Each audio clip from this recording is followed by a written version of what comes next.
Jadi sebenarnya kalau dari pusat MBKM itu 1 minggu kita di penempatan itu masih observasi di lapangan.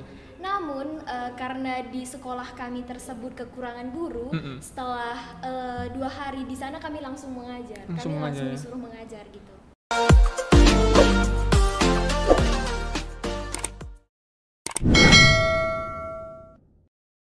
Kembali lagi dengan saya X Miniman Jalaya di podcast USM Indonesia, podcast cerdas berkarakter. Hari ini kita akan ngulik lagi bersama Kampus Mengajar 4. Nah, di sini narasumber kita memang akan habis nih untuk mahasiswa Kampus Mengajar 4 dikarenakan pengalaman yang sangat berbeda dari setiap mahasiswanya. Nah, di sini kita akan ngulik-ngulik asik bersama dengan Kak Servana. Nah, Kak Servana ini dari Prodi PG PAUD. Di sini akan men-share tentang pengalaman di saat dia mengikuti program Kampus Mengajar. Nah, sebelum itu mungkin Sobat Mutiara pada bertanya-tanya nih, siapa sih Kak Servana ini? Saya kan perkenalkan diri. Perkenalkan, nama saya Sarvana Berusmiring, berasal dari Prodi Pendidikan Guru PAUD. Penempatan kemarin itu berada di SD Negeri Buah Raya.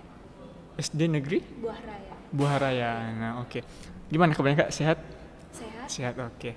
Nah, Kak Servana, aku mau bertanya nih. Kalian kakak ikut Kampus Mengajar nih. Awal mendaftar Kampus Mengajar itu gimana nih?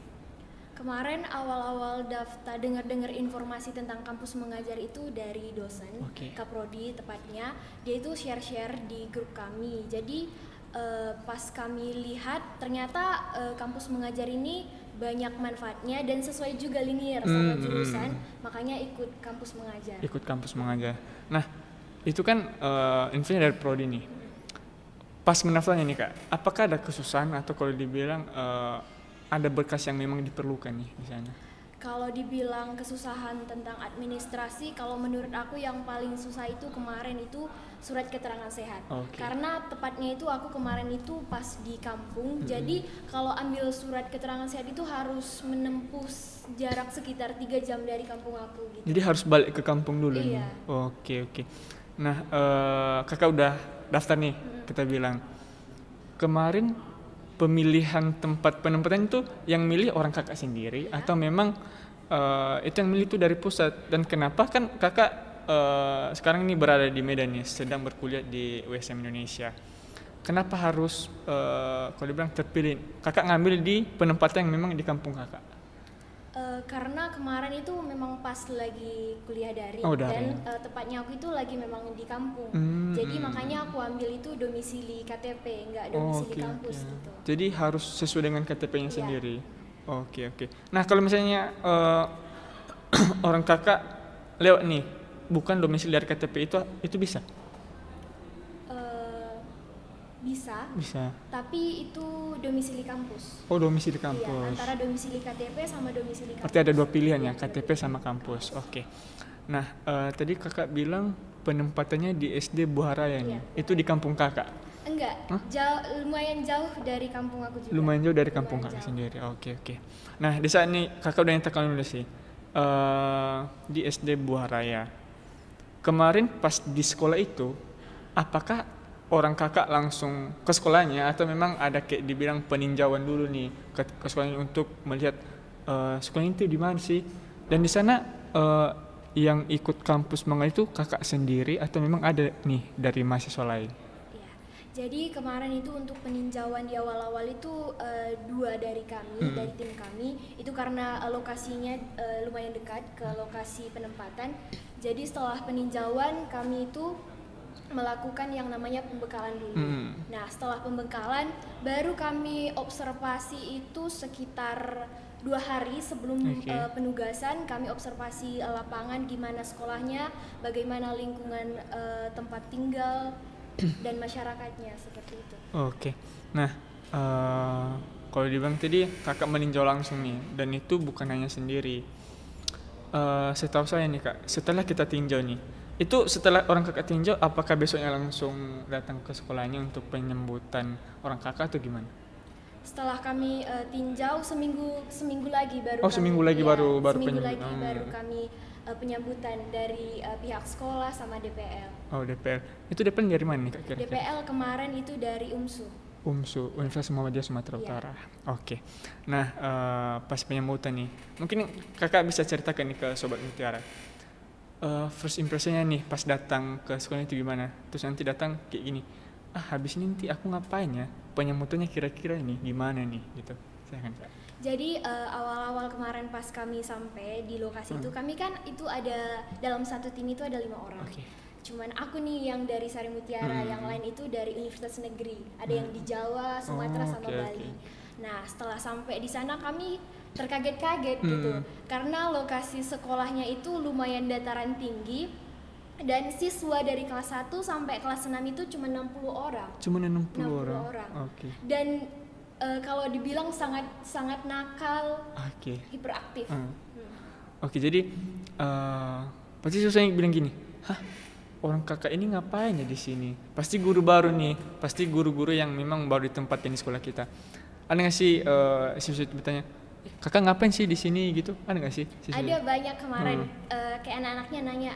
Dia kan manggil kami itu bukan kakak, tapi Miss ngapain di sini gitu. Jadi kami bilang kami sini membantu adik-adik dan membantu guru di sini selama kurang lebih 6 bulan untuk membantu meningkatkan literasi sama numerasi gitu.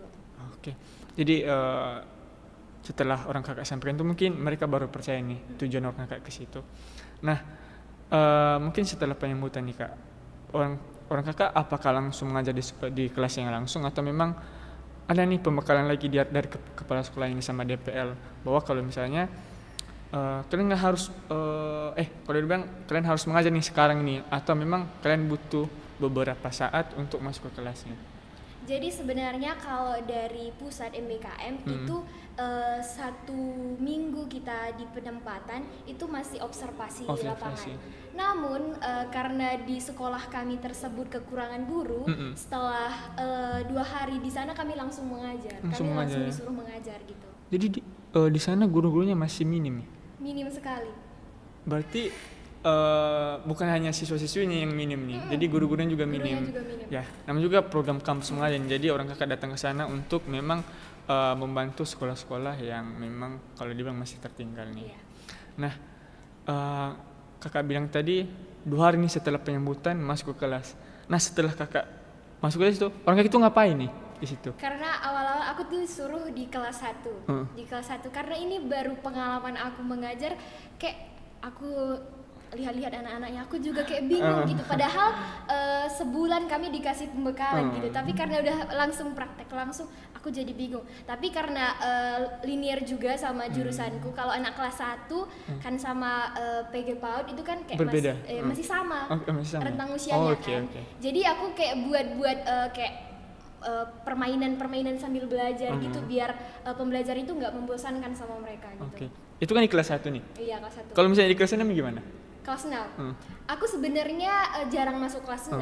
Lebih sering masuk itu di kelas 1 sama kelas 3. Jadi kawan-kawan yang lain yang ditempatkan di kelas 6 gitu. Oke, jadi kawan-kawan yang lainnya.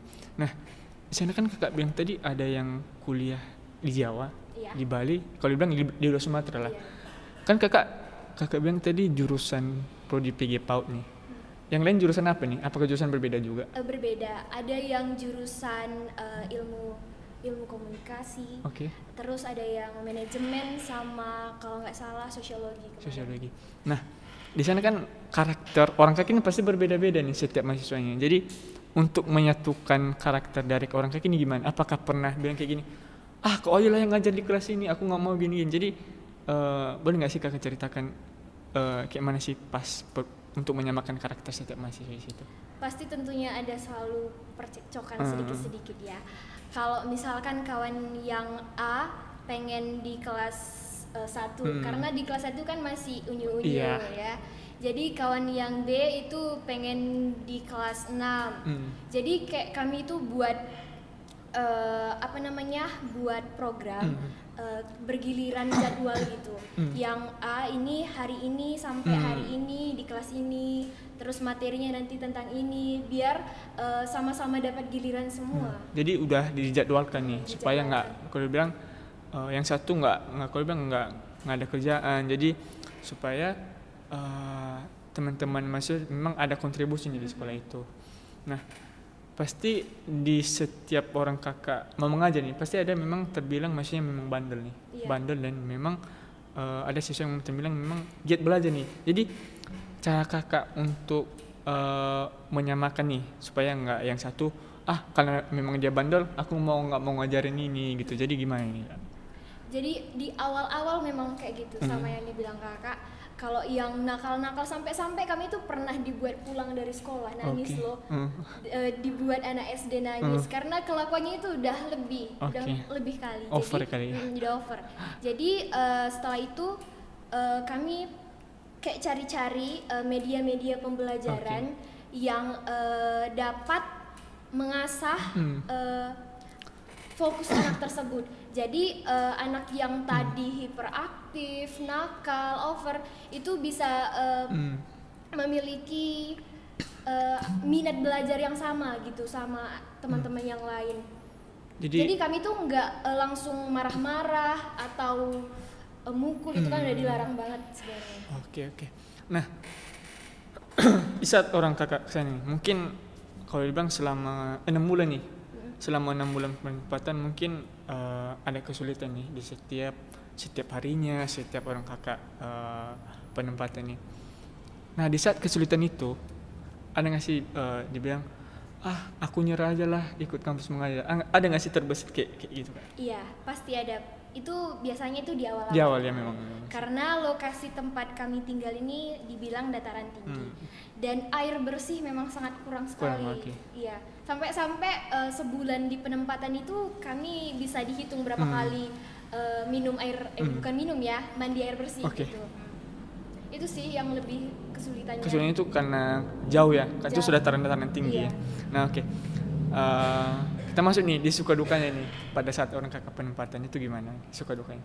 Suka dukanya pengen kemarin itu sebenarnya lokasinya itu dekat sama orang tua, tapi karena aku pilih domisili KTP ternyata itu lebih jauh dari kampung. Iya dari kampung.